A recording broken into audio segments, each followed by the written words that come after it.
Не сакајќи да го коментира судирот помеѓу Мицкоски и Груевски, Ковачевски денеска изјави дека најважно за државата е обединување во стратешките цели, како членството во Европската унија. Ако некој ја увидел грешката од изолација на државата, тоа е ВМРО-ДПМН, бидејќи тие беа лидерите на изолационистичката политика во државата.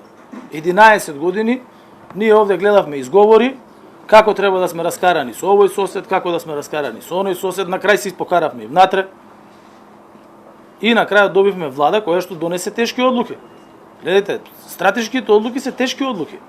Јас никогаш не кажав, ниту па некој кажал дека одлуките кои што ние сме ги носеле биле лесни.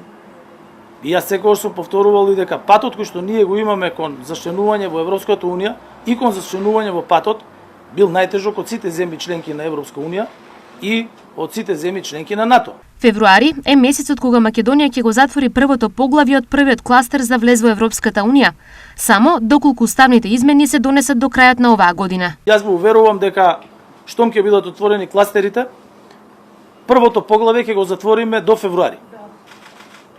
Значи, ако ги донесеме уставните измени пред нова година, ние првото поглавје од првиот кластер ќе го затвориме до февруари, затоа зашто во тој дел сме подготвени како држава. И институционално, и законски, и во однос на спроведување на закони, и во однос на прописи и така надаму, и во однос на кадровскиот потенцијал со кој што располагаат соодветните институции.